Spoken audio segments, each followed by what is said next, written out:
Hello and welcome back on my channel. Thank you so much for joining me again to check out the second part of my January reads. We're wrapping up the January. We're looking into how I like the books that I've read. I'm going to give you a quick synopsis. I'm going to give you my thoughts, and then we're looking at what I thought the rating would be and what it ended up being and if I was right or not. So hold on tight, let's go. So I finished Some Danger Involved by Will Thomas. I read this as an ebook on Scribd. I was so ready for a murder mystery. I've never read much in that genre in my life, and I was really ready. Maybe I was more ready for a cozy murder mystery, which I never thought I would say like ever, but I don't know, but I wanted something like this and it just didn't resonate with me at all. So in Some Danger Involved by Will Thomas, we are following this guy who becomes an assistant to Mr. Barker, and together they are starting to solve a murder where a guy who looks like a Jesus is crucified, and it like dives into the anti-Semitic area of Victorian London. And actually I thought that was super interesting. I thought this would be the right stuff for me right now, but it just wasn't. I could not start to care for the characters. I could not connect, and I don't know, I just did not feel it. Maybe it has a little bit to do with that, like, Victorian England is not my favorite setting. I don't know, maybe it's the British setting that just is not for me. Nothing against a British setting, but this Victorian era thing is just not my thing. Although I didn't feel the elements that I am so not enjoying. I'm just saying, like, Bridgerton, probably not gonna be my thing. Like this whole Duke, Duchess, courting, romancy part is like, oh, no, thank you. But I actually didn't feel a lot of the Victorian era at all in this book. And I don't know, it is kind of pitched as a newish, like an alternative Sherlock Holmes dynamic and everything. And I could see a few of the parallels in there, but also I did not feel it. But then again, I was never into reading Sherlock Holmes either. The plot wasn't too bad, but it just didn't get me. So I don't know, I'm quite sad. I had hopes that this would be a fun little mystery and I potentially would find a murder mystery series that I might enjoy and read more of, but it was not supposed to be that way. So yeah, let us see what the first sentence was. The first sentence was, if someone had told me those many years ago that I would spend the bulk of my life as assistant and eventual partner to one of the most eminent detectives in London, I would have thought him a raving lunatic.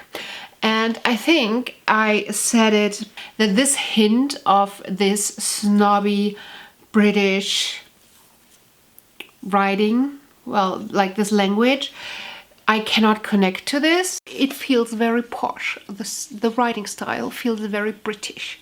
It feels very London setting in the early 1900s.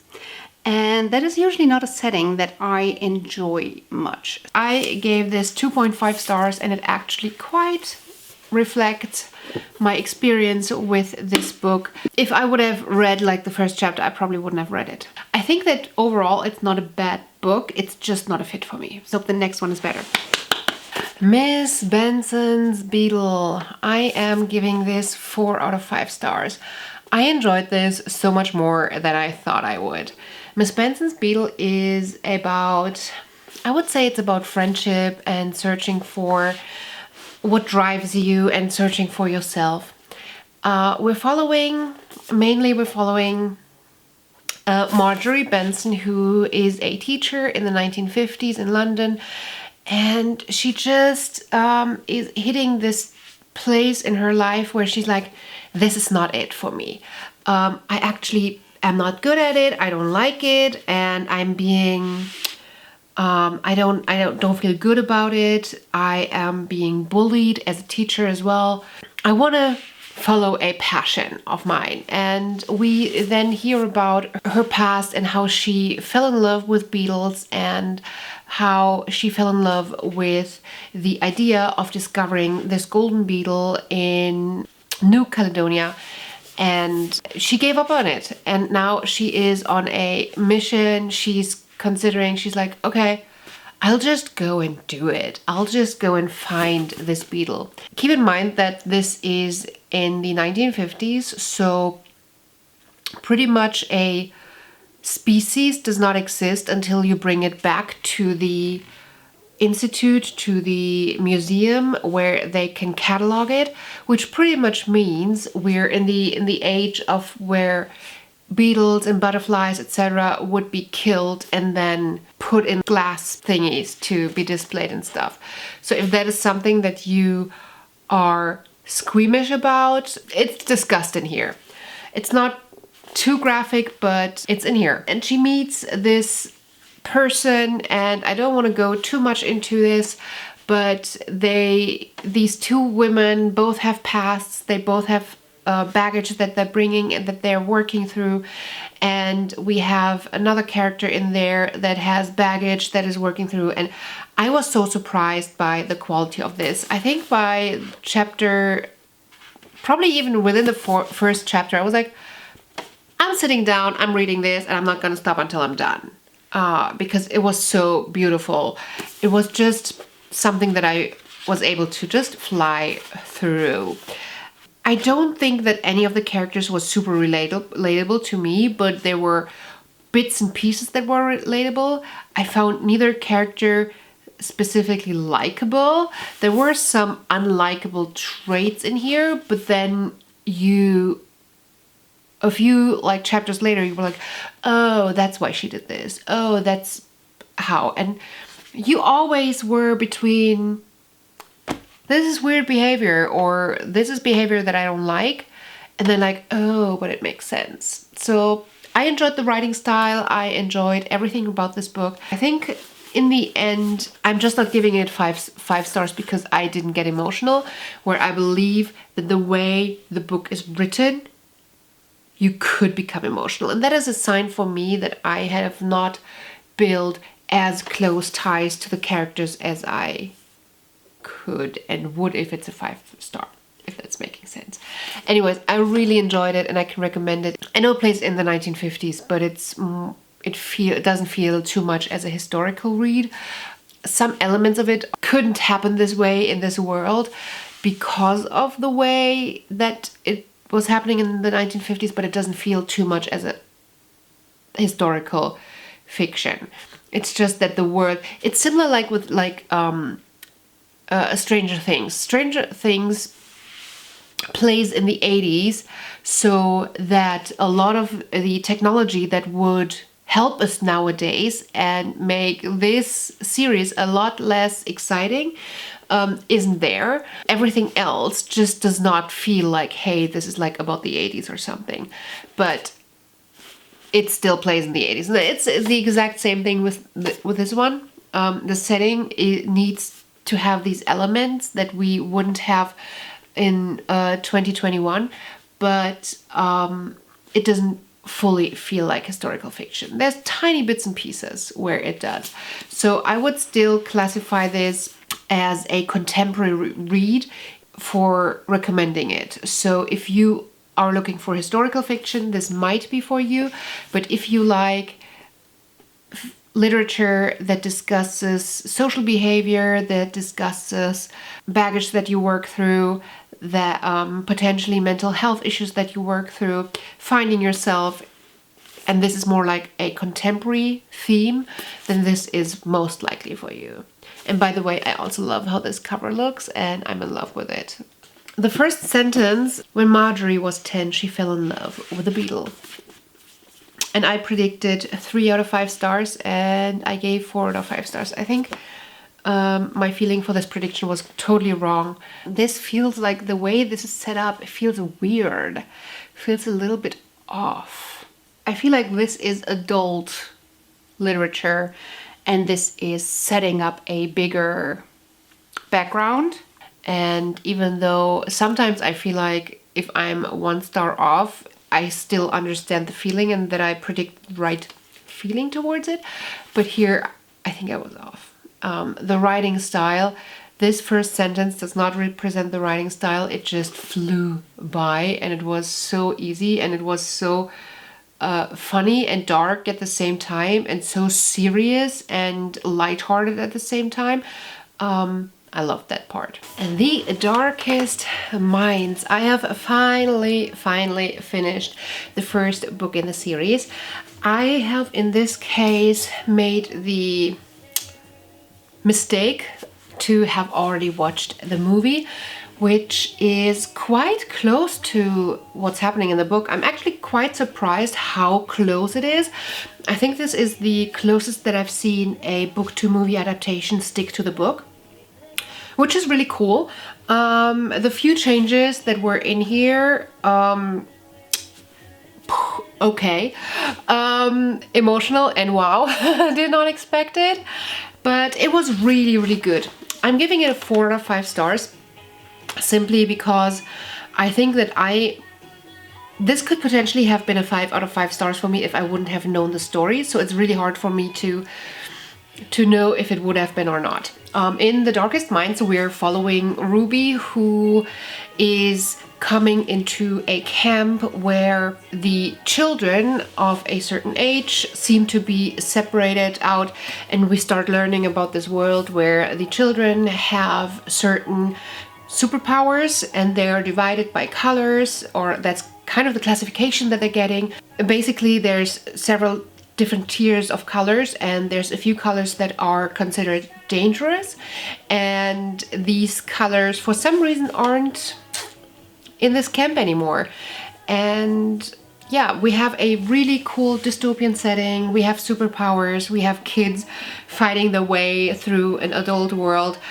I feel it's quite hard to describe this book without going into spoilers. There's a lot of layers of fabulous relationships that I enjoyed, and I did enjoy the character arc of our main character Ruby, who is 16 by the time of what's happening in this book, but I believe the story starts when she's 10, because that's when she's brought into the camp. Under which circumstances and everything.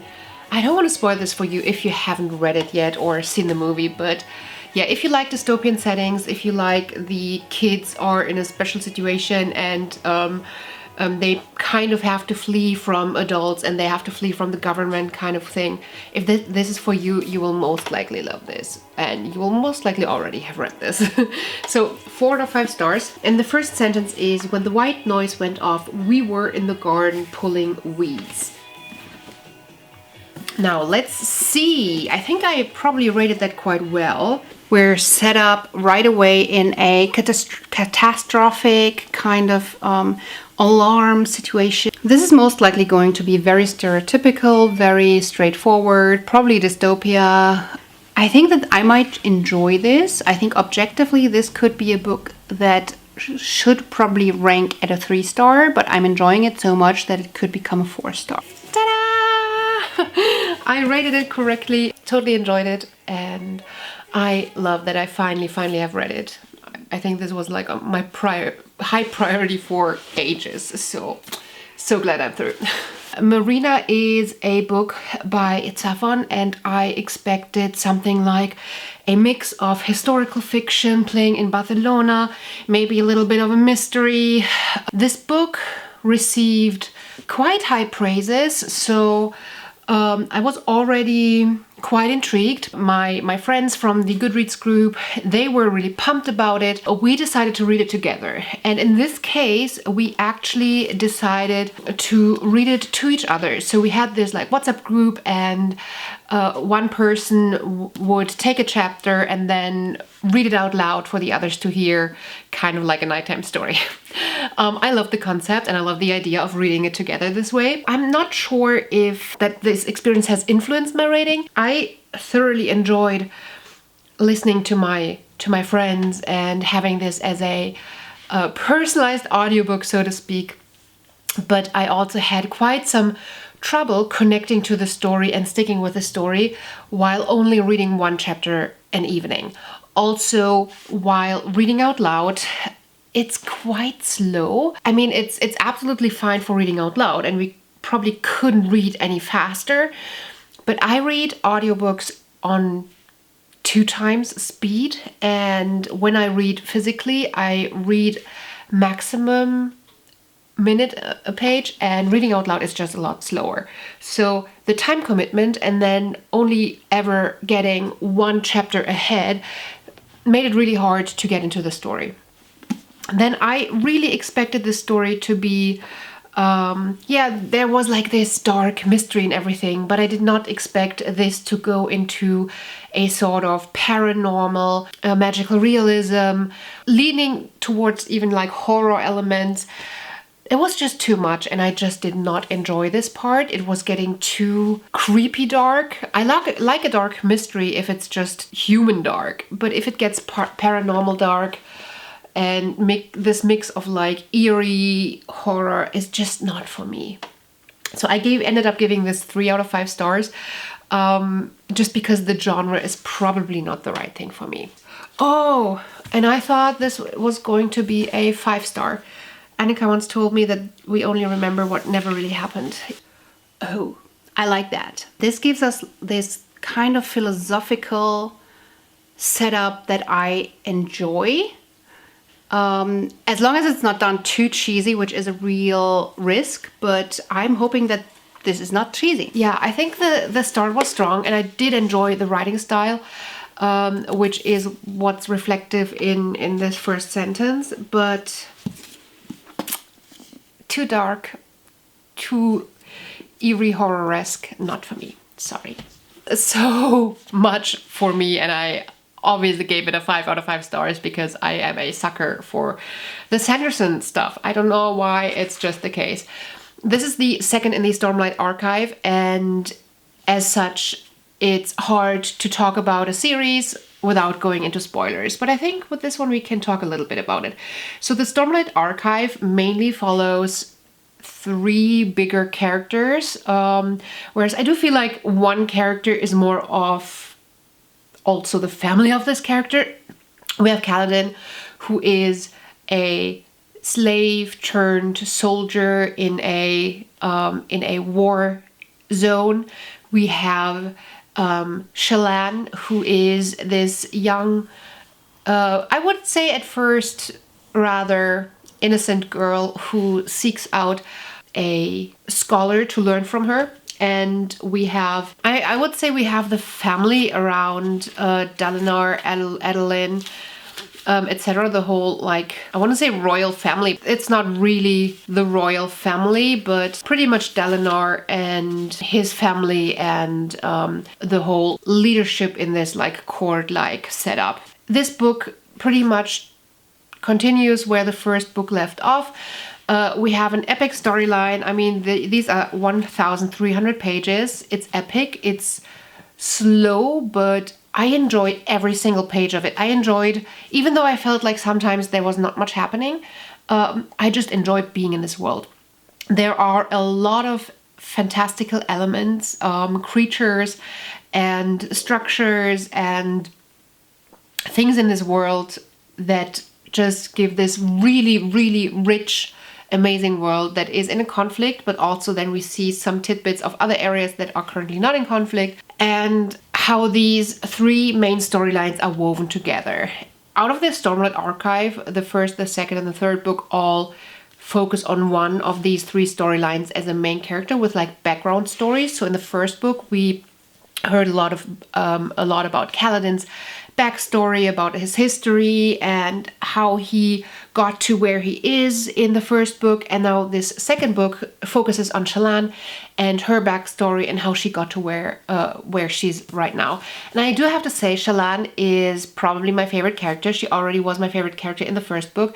She's not as innocent as she comes off at the very first bits. I just love her character arc because it just has so many ups and downs, and then she's likable, and then all of a sudden she's unlikable, and then she's likable again, and then she's changing and developing, and I love it so much. And just having this book talk about all the history about how Shallan got to where she is just gave this so much more, and it was so rich, and a few unexpected things happened. The ending just had me like, oh my gosh, I want to read the next one right now. First sentence. Jasna Kholin pretended to enjoy the party, giving no indication that she intended to have one of the guests killed.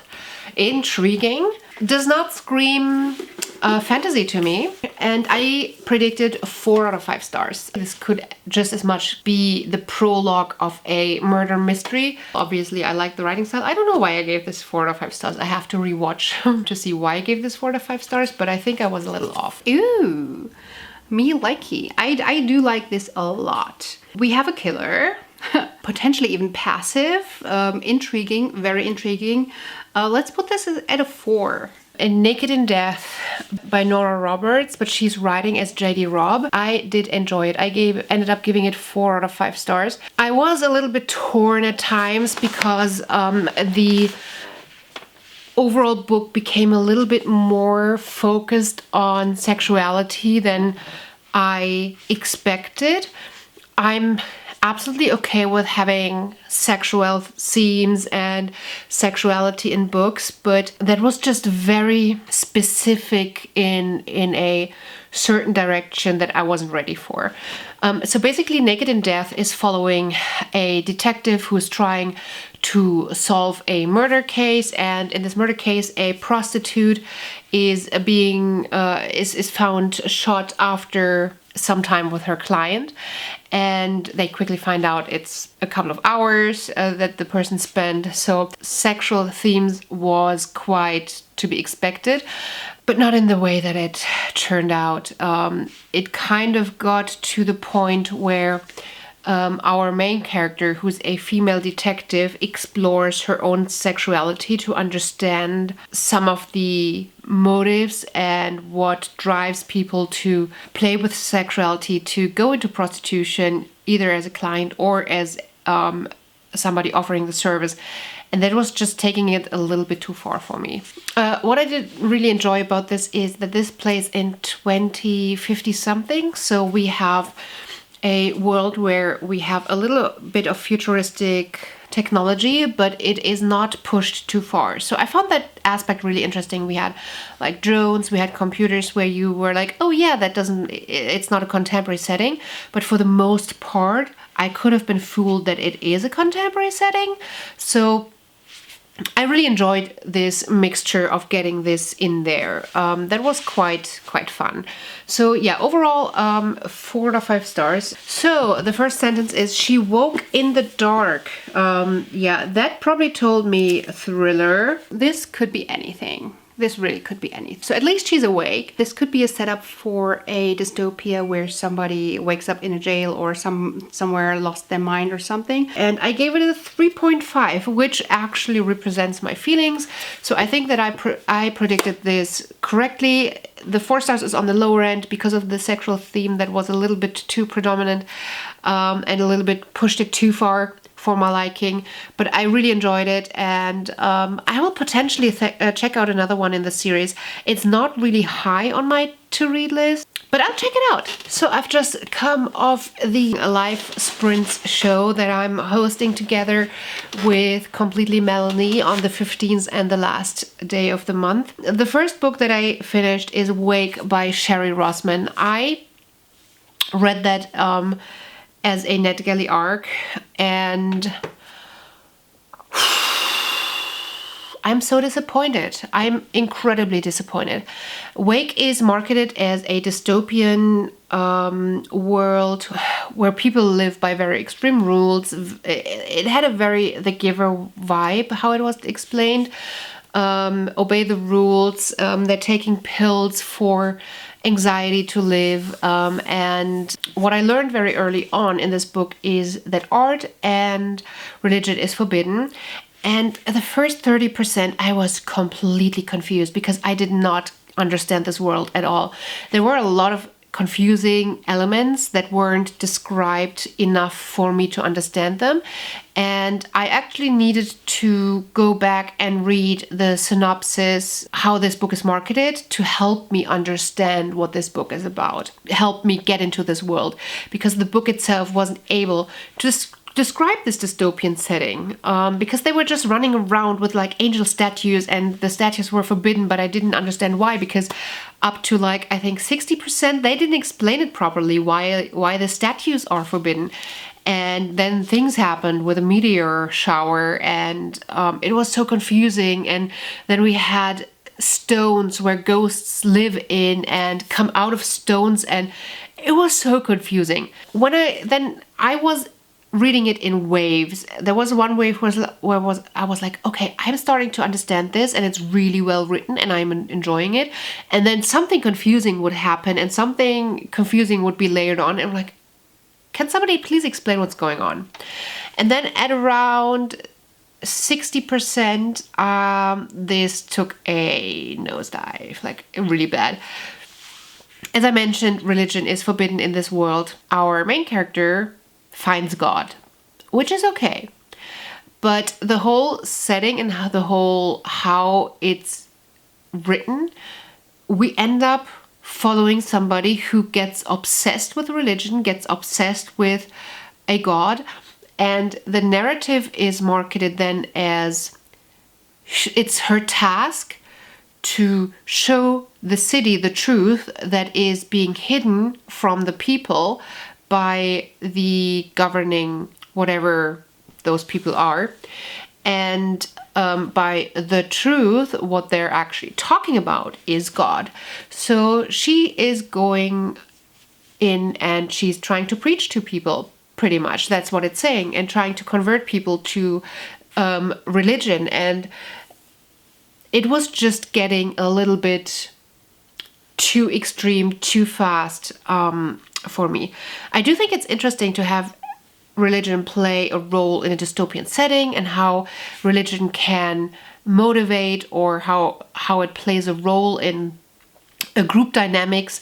But me following somebody who ends up trying to convert people, and the way that it's written, it's not neutral, so that we can still build our own perception of who's right here.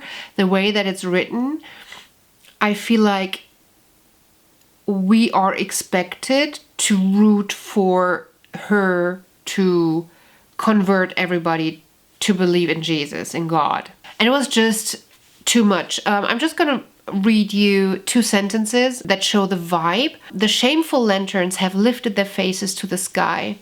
What were made to shine low so as not to offend apartment dwellers above, have been raised by God's hand, pointing at his majestic sky with his glorious map of stars. And that is not direct speech. This is the way this is written. So I started to feel like I am reading a religious pamphlet trying to convert me into religion. I was struggling with how to rate this because honestly, the writing overall wasn't bad. It just ended up being bad for me. Yeah, also the name of the book, Wake, started at the point where it became so religious. I was like, this is like awaken, see God, believe. I do believe that there's a right place and that it has a right in this world, but it's not in a dystopian book like this. It just did not feel right. So the first sentence is, I never thought a pile of scraps could be formed into indescribable beauty. I feel like this is giving us a lot in the first sentence. but also it's this vague kind of writing style that can really go either way. I'm going to give it a 3.5. Yeah, it's a lot already pushed into the first sentence, and not in an intriguing way. So I overrated it because you could not see the religious theme in this first sentence, and the way that the writing style was represented in this first sentence. I would still agree that it would deserve 3.5 stars, but it didn't. So the other book that I finished is Children of War by Ahmet Yorulmaz. And by the way, I love the cover. Why? There we go. I love it. Children of War is a book where we learn about this boy who grew up on the island of Crete during World War I, where we had Turkish and Greek inhabitants, and in the past they lived very harmoniously together and everything was fine, and then everything is not fine anymore and the Turks are being pushed out. I didn't know much about the conflict and I wanted to learn more about the conflict, and I was hoping that this book would teach me this. There's on the first few pages there's maps of Crete and the environment, and then there's like this historical timeline over 2 pages, and I think that this timeline gave me most of the history throughout all the book. I want a good memoir that teaches me about history, be very personal and relatable, and then give me the facts without giving me a list of the facts. The writing style was okay, but he did jump at times between things where I was like, wait, how did that happen now? And how did we get from here to here?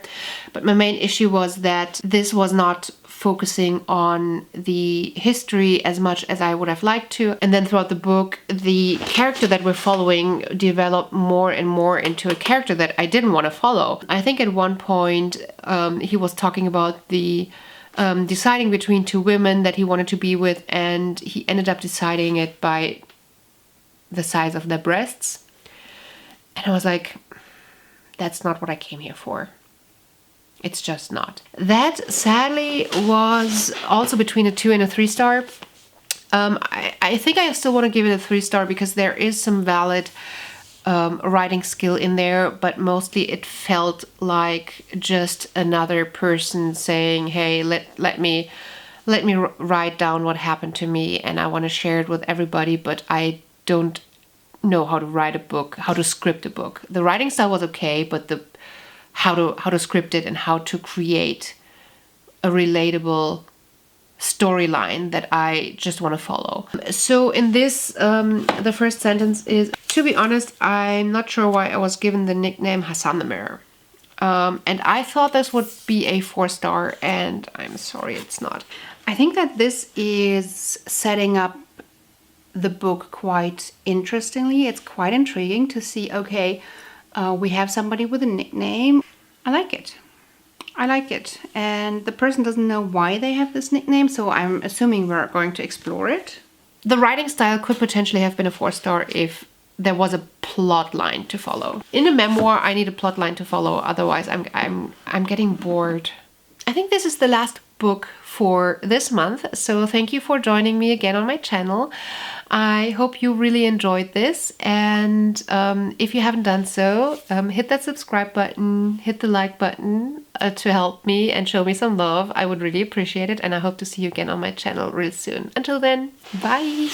Just loving this moment. Can we stay here forever? I'm loving this moment. Can we stay here together? If I could stop the time, don't you know that I would? 'Cause I'm just loving this moment. Can we stay here forever?